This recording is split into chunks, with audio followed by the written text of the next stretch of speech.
On December 24th, 1971, 17-year-old Juliane Koepcke was at Lima's airport with her mother, Maria, trying to get home for Christmas.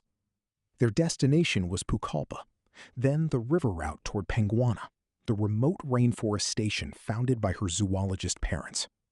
Juliane had graduated from school the day before because apparently adulthood wanted to begin with advanced placement catastrophe logistics. Her mother had hoped to leave earlier, but Juliane stayed for the ceremony, a very normal teenage priority at the time. The flight was delayed for hours, which gave everyone plenty of time to experience that special airport emotion, optimism with fluorescent lighting.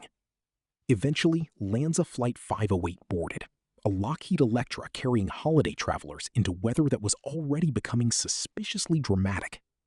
Juliane and Maria sat in the penultimate row, close enough to the back that the universe apparently had a terrible plan. Around them were families, luggage, Christmas food, and the ordinary cabin sounds people only notice after something stops being ordinary.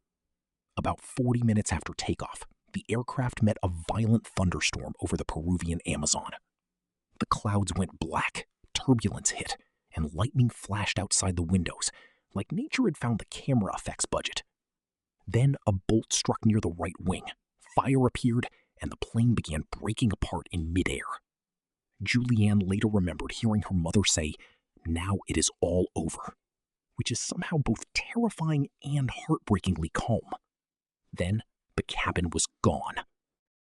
She was suddenly outside, strapped into her seat row, falling through open sky above a rainforest so large it looked endless. The row of seats spun as it dropped, and the storm, the seat frame, and the canopy may all have slowed her fall. She lost consciousness before impact, which may have kept her body from fighting every impossible second. Hours later, Juliane woke on the rainforest floor with a broken collarbone, injured knee, swollen eye, torn clothes, and no glasses. She had one shoe, which is not ideal survival equipment, unless the survival plan was written by an aggressively bored committee. Her first thought was her mother, and she searched the area calling for Maria through rain and wreckage. She found no answer, only jungle, scraps of aircraft, and the kind of silence that feels too large to be natural. But Juliane was not a random city kid dropped into green chaos. Her parents had raised her around Panguana, where she learned that the rainforest is beautiful, alive, and very uninterested in nonsense. She knew not to eat unknown fruit, not to grab strange plants, and not to treat insects like decoration. Most important, she knew water was a map. A stream becomes a creek becomes a river, and rivers lead to people. Nearby, she found some food from the wreckage, including Christmas panettone that the rain quickly converted into festive paste. The only useful food she kept was a small packet of sweets, because apparently dessert had been promoted to emergency rations. She began walking, limping through mud, vines, giant leaves, and the endless wet machinery of the Amazon. At night, the forest became a wall of sound. Insects, frogs, birds, and movements she could identify from childhood. That knowledge mattered because recognizing familiar jungle sounds helped her understand where she was and keep fear from taking over. Search planes passed overhead, but the canopy hid her so completely that she might as well have been under green concrete. She waved, called, and hoped.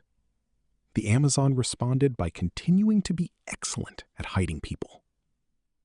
Days passed, her sweets ran out, and her injuries worsened in the heat and humidity. A wound in her arm became infected, and insects began turning survival into a medical emergency with absolutely no paperwork. Still, Juliane followed water, sometimes walking beside it, sometimes wading, and eventually letting the current carry her when strength disappeared. The river was dangerous, but it also kept the route simple when her brain and body were running out of options. On the 9th day, she found a small boat, an outboard motor, and a hut used by hunters and woodcutters. There were no people there, which must have felt like being handed a rescue scene with the cast missing. Too weak to go farther, she stayed, cleaned herself as best she could, and waited for whoever belonged to the hut. The next day, men came back through the forest and found a teenage girl where no teenage girl should possibly be. They treated her wounds as best they could, gave her food and care, and prepared to take her out by canoe. The canoe journey toward help took hours, down the same water system Juliane had trusted when she had almost nothing else. When she reached safety, the world learned that the missing flight had one survivor. Juliane learned, slowly and painfully, that her mother had also survived the fall at first, but had died before rescuers found her.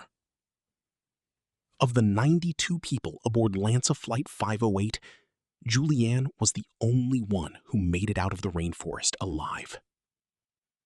Years later, she became a scientist herself, known as Juliane Diller, and returned to the forest that had saved and scarred her.